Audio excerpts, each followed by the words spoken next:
friends, I'm back again with you all. I would like to thank each one of you for your constant support and appreciation. I request you all to like my channel, share it with your friends, and to not forget to subscribe it. In this video today, we are going to discuss a very important grammar topic, that is determiners. And what are the kinds of determiners? And what is the role of articles in determiners? This topic is very important for students of classes 7th onwards and of course for many competitive exams too. So here we start with what determiners are. Determiners. Determiners are words that specify a noun and point at it. They clarify a noun. They tell us more about a noun. Basically, they are there to focus on a noun in a sentence. They are used before nouns. I repeat it again. They are used before nouns to clarify them. They tell us more about nouns. To understand this better, let us take a few examples. The first sentence given over here is, my parents are going. Which word is a noun here? Yes, parents is a noun. And which is the word which is specifying a noun? Yes, my. My is the word which is specifying the noun here. It is clarifying the word parents. So yes, this word my is a determiner and parents is a noun. Let us read the next sentence given here. This book is mine. Again, just find out the noun here. Book. Book is a noun. And what is the word which is telling us more about the book, which is pinpointing the book? Yes, this word this is pinpointing towards this noun book. So yes, this is a determiner. Let us take the next sentence. Many birds are flying. Here the noun is birds. And what is the word which is clarifying the noun? Many. So many is a determiner and birds is a noun. Now since we already know what determiners are, let us move on to the kinds of determiners. There are 6 kinds of determiners. The first one, articles. Yes, articles are determiners. There are only 3 articles, a and the. In case you wish to know more about them, I have a separate video on this topic. You can just go through that video. So, a and the, they are determiners only. Second one, demonstrators. There are 4 demonstrators and they are used as determiners. This, that, these, those. They are used to pinpoint. We use them to pinpoint nouns. Third one, possessives. To show possession, we use these determiners, my, our, your, his, her. The fourth kind, interrogatives. We use them for questions. Just before nouns, these question words are used as determiners. And what are these question words? They are what, which, whose. All these are determiners.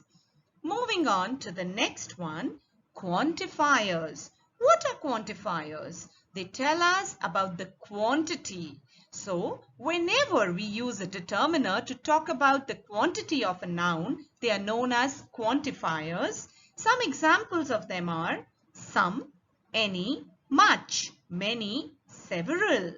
And the last kind of determiner is distributives.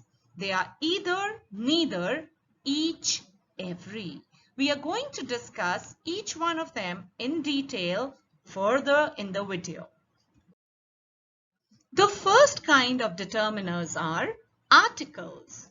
Articles a, an and the are the most commonly used determiners. And why do we use them? We use them just before nouns to indicate the coming of nouns. Now these articles can be categorized into 2 parts, that is definite and indefinite articles. A and an are indefinite articles and the is a definite article. In detail, if you wish to know about articles, just go through the video on articles and you'll be able to understand that better. The second kind of determiners are demonstratives. As we've discussed, demonstratives are used to point out towards nouns. They are used to point something specific within a sentence. And they are only for demonstratives. They are this, that, these, those.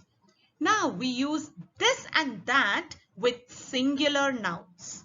And these and those are used before plural nouns. So in case your noun in the sentence is singular, then we are going to use this or that. And if it is a plural, we'll use these or those. But how about where to use this and where to use that? It is pretty simple. This is used to refer to things which are very close to us, near us. And that is used to talk about something which is far away from us. Similarly, these is used to talk about plural things which are close to us, and those is used for things which are far away from us. So this means this and these are used to refer to things that are close, and that and those are used to refer to things that are far away from us. Let us take examples for the same. This room is very big. Suppose I'm standing in a room and I'm talking about that same room itself. It's close to me. So I'll say this room is very big. Room is one. So singular, and I'm there only. I'm very close to it. So we'll use this word this over here to demonstrate. Those paintings are beautiful. Suppose I'm pinpointing towards some paintings which are far away from me, and there are more than one. So that is why I've used a plural demonstrative here, that is those. And since they are far away from me, so I'm using those here.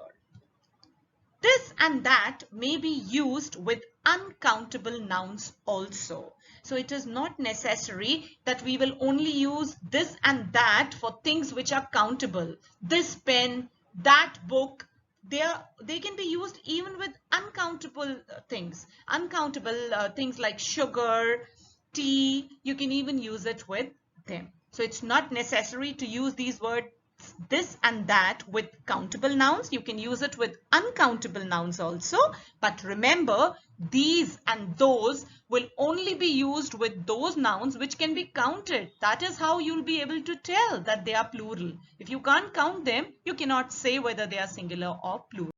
So this and that will be used with uncountable nouns, but these and those cannot be used with uncountable nouns.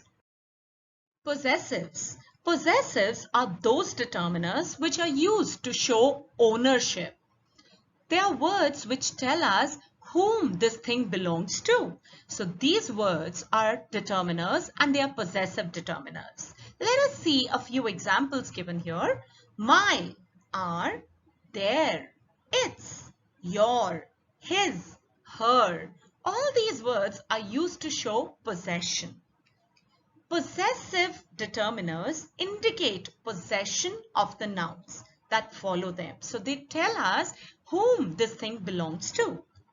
They can be used with both countable and uncountable nouns.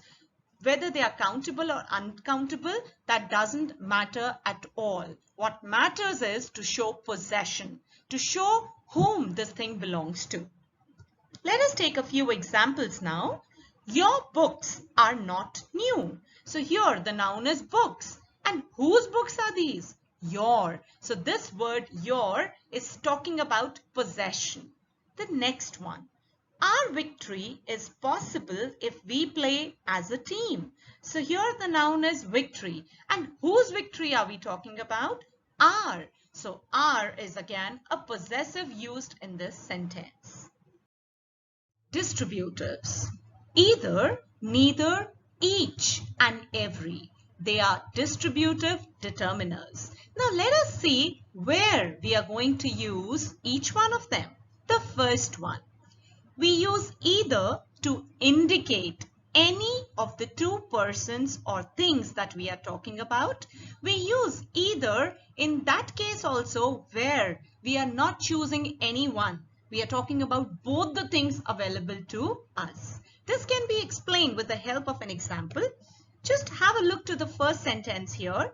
You can use either pencil. So in this sentence, we have two pencils, and what we are trying to say is you can use either one of them, either the first one or the second one.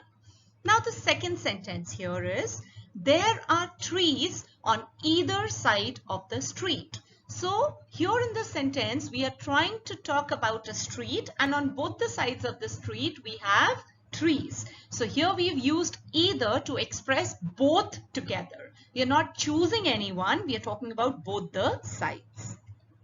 We use neither just in case when we want to talk about opposite of either. So neither is actually just opposite of either. Let us take an example for this. Neither team was well prepared for the match. That means out of both the teams, neither of them were well prepared for the match. We use each to indicate things separately one by one. Always remember, we use each only when we are referring to a small group. And in that group, when we want to talk about one thing or one person separately, one at a time, then we use this distributive each. Let us take an example for this. Each child was in proper uniform. So here we are trying to talk about a group of children together, but we are talking about one child at a time separately. So that is why we've used this determiner each over here. Every is used when we refer to things or persons as a group. So individually when we are trying to talk about, we use each, but for a group collectively together, we use every as a distributive. Let us take an example for this. Every student has an identity card. That means we are talking about a group of students together, might be the whole school together. And in that school, every student has an identity card. So I hope you've understood the difference between each and every. Quantifiers. They indicate how much or how little of the noun is being discussed in the sentence. Many, little, few, any, much. All these words are used as quantifiers to indicate the quantity of the noun that is being discussed in the sentence. Let us take a few examples for them. Some children have come to meet you. So here the noun is children. And what is the word which is quantifying, which is telling us or indicating the quantity? That is some children. So some is a quantifier. Many buses ply on this road. Many buses. So this word many is indicating how many buses are plying on this road. So it's again a quantifier, and it is used as a determiner in a sentence. Interrogatives. Determiners which are used to ask questions are called interrogatives. That means they are used in interrogative sentences just as question words. They can be used before any kind of noun. And what are they actually? The interrogative determiners are what, which, whose, how many, how much. So if these words are used in an interrogative sentence to ask questions, that means they are interrogatives. Let us see how to use them in a sentence. Whose bag is lying outside? So just before this noun bag, we have used an interrogative determiner, whose. Which pen is yours? So here, which is an interrogative. I hope you have understood what interrogative determiners are. So friends, with this we come to an end of this video, and I'm sure you all now know what are determiners and what are the 6 kinds of determiners. In case you have any doubt, you know how to reach me. All you need to do is just post a comment and I'll get back to you. Thank you so much for being here patiently with me. And do not forget to subscribe, like, and share my channel with your friends. Bye for now.